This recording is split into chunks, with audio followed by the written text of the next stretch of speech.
back to Talk Durham. I'm your host, Sam Rankin, and we're talking about going green and some sustainable living and what we can do right here in Durham region to make some of those changes. Joining us now is the creator of EnviroDad.com, Eric Novak. Thanks so much for joining me. My pleasure. Thanks for having me. So maybe to start off with, we are going to talk a little bit about transportation because I understand you do something cool in the transportation world.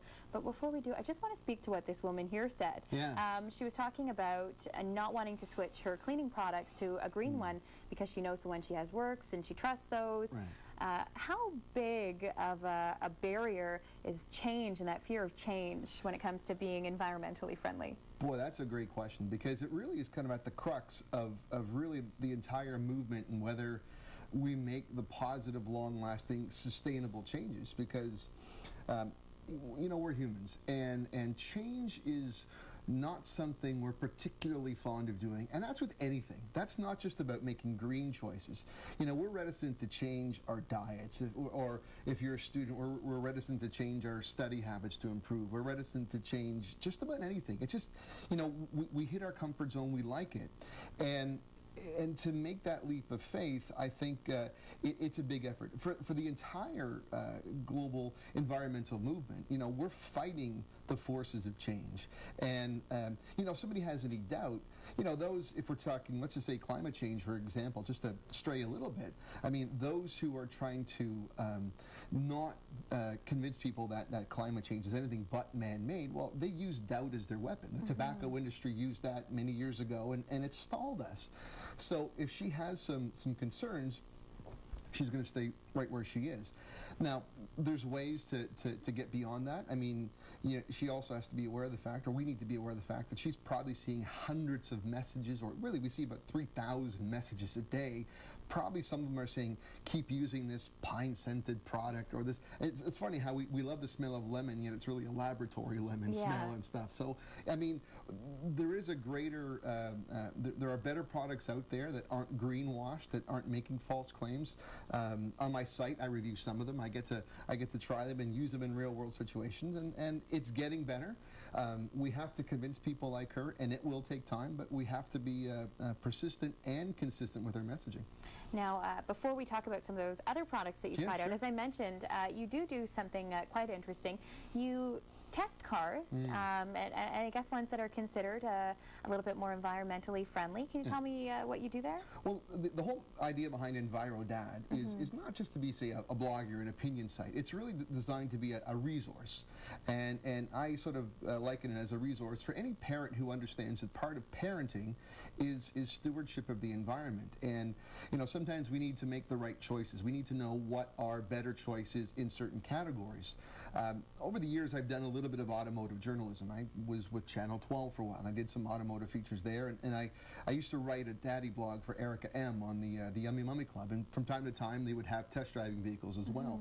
So when I launched EnviroDad, I already had contacts with automobile companies and their PR departments, and I decided to say, you know what, there is a segment that really isn't focused much on the automotive journalism field.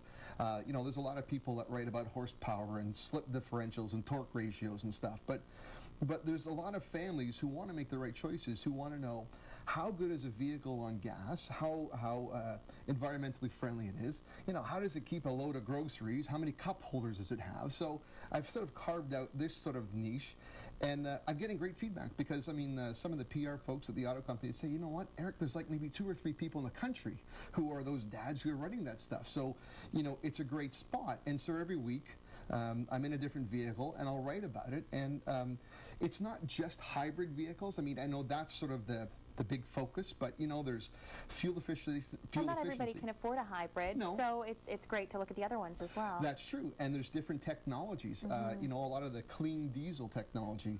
If you're talking about great mileage, that's another thing too, and families at large obviously have different requirements. I have a family of 6. I have 4 children, so our family vehicle is always going to be 3 rows, so I can't fit into a Toyota Prius per se. But that's okay, because automobile companies are beginning to make larger vehicles more fuel efficient. I mean, hey, let's here in Durham region with General Motors, about 3 weeks ago, and my review's on the site right now, I tested the escalade in a hybrid version. I mean, you think about that comparison. If there was ever a vehicle that once upon a time stood for excess and what we shouldn't do in the automobile industry, now you put a hybrid engine in it. Well, I mean, it was too tempting not to review. So, you know, people are making those choices across the spectrum, and car companies are doing so. And I just want to be sort of a sounding board for what's out there. And we'll let people go to ecodad.com if they want to check. EnviroDad. Sorry, EnviroDad. EnviroDad.com. That's okay. So you've got Dad right there in EnviroDad. Yep. What is it about being a father that made you think, you know what, I need to think a little bit differently about the way I'm doing things? You know, I have the opportunity to speak across the country. I'm part of the Climate Project Canada. I've been trained by Al Gore and David Suzuki, and I speak about climate change to students, to groups. And I haven't always been this way. I was sort of, I've always been environmentally aware. My mother was an environmental activist where we grew up, and I guess the apple doesn't fall far from the tree, as they say. But really, and if you're not a parent, it's hard to understand what this means. But my life, I've had epiphanies in my life, and one of them was literally at 9:34 p.m. on Friday, July 26, 2002. And that's when I became a father for the first time. 8:21 and 8:22 a.m. on Sunday, May 23rd, 2004, I had twins, and at 4:43 p.m. on Friday, September 4th, 2009, I had my daughter.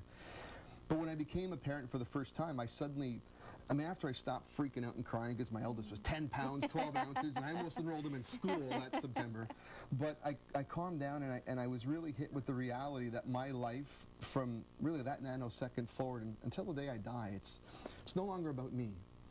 And you know, part of being a parent is an understanding, and there's a Native American proverb that says we haven't inherited this planet from our ancestors, rather we're only borrowing it from our children.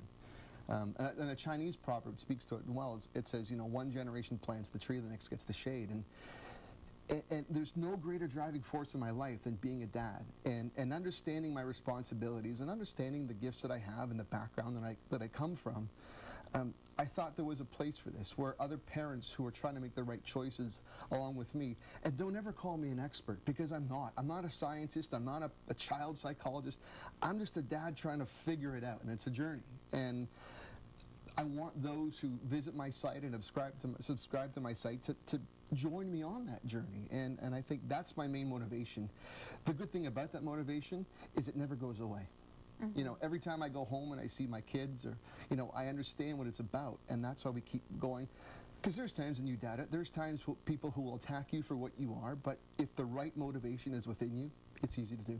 So I guess 9 years old would be your eldest? My eldest is 9 in July. I had twins who turned 7 on Victoria Day, and my daughter is 2 in September. So, I mean, they're still pretty young, but are they starting to get their own kind of vibe for wanting to be environmentally friendly? Absolutely. In fact, one of our first sort of campaigns on EnviroDad is something we're calling the EnviroDad Celebrity Gardening Challenge. And I've gotten a couple of celebrities in the area, Dwight Drummond from CBC TV, who's an old classmate of mine, and Eric Alper, who's a big person on Twitter and a music publicity person. I've challenged them and myself to learn about gardening, to understand about local food, and I gotta tell you, I'm not a green thumb. I have a sore thumb. But we put out this challenge, and I'm going to involve my children. And actually, just this past week, I dug up some sod, and every time I'm digging and sweating, my kids are saying, "Look, there's Dad doing the EnviroDad thing." And you know, we're going to try and plant stuff, but they understand what it's about. When I go and speak to students, I mean, I've been on cross-country tours. I've done this in Vancouver and Winnipeg. They know what it's about. They're beginning to understand. And, you know, if you're a parent and you walk and talk the walk and talk, your kids see it. And then you see them making the right choices. And there's nothing more fulfilling than watching your children sort of follow in your footsteps and say the right things and do the right things and have an understanding. Because you know what? At the end of the day, if we make the right changes and we eradicate climate change and we bring ourselves back, it's still going to take a long time. And the next generation is the one that, if they get involved, will help be part of the solution, because we'll likely be gone by the time everything is finalized. I mean, if you imagine this great big pot of water, a good analogy to think about, I mean, it's the oceans that are warming. That's a big part of climate change. Well, if you imagine you're boiling a pot of spaghetti and you turn the temperature up to 9 or something like that, you know, you start to boil the water, but maybe you realize you're boiling it too fast. You turn it down to 7, and maybe over some time you turn it to 5. Eventually you turn it off. Well, you've stopped the boiling, but the water's still hot. And that water, which is our oceans, are still going to take a lot of time to cool down. So we have to get our next generation involved to make sure that whatever progress we've made, they make too. It's absolutely irresponsible to think about all the generations before us who have passed on this generation in the same condition or better, giving it to us, and us being in this very selfish me generation. Somehow we've determined that the value or the greatness of goods is better than the greater good. And you know, if we can convince them to carry on the changes, well then, you know, we're going to see that final outcome, what we want it to be. So what are some easy first steps for somebody, maybe this is a new idea to them? Where can somebody start if they're looking to start to embrace this idea? Look around. There's no shortage of information out there. We may filter it out, but there's a lot of options. And they could be the simplest of options. You know, on a day like today, you know, imagining opening windows for circulation as opposed to turning on the air conditioner. You know, dress lighter. Think about ways to go. You know, if here in Durham we're blessed with trails. I mean, do we always have to drive somewhere? These big power centers are such a blight because, you know, I saw one girl in North Ajax. She worked at a Shoppers Drug Mart, and there was a Subway, and it would have been a 5-minute walk. She drove to get the Subway and back. I mean, start thinking yourselves. The movie An Inconvenient Truth was called that way because the truth of what it's about is inconvenient. For us to make the right changes, we have to admit to ourselves we've goofed up. And it's tough medicine, but I think we need to look at ourselves, make simple changes. You know, David Suzuki said to me, it's not about, we have to go far, we have to go quickly, but so long as we're still moving in the right direction, that's important. Excellent. So again, your website for people at home? EnviroDad.com. Excellent. Well, hopefully people will get a chance to go home and click on, check it out. Thank you so much, Eric Novak, for joining us and telling us a little bit about how families can start to go green in Durham region. Coming up, we're going to talk about sustainable energy and you on Talk Durham.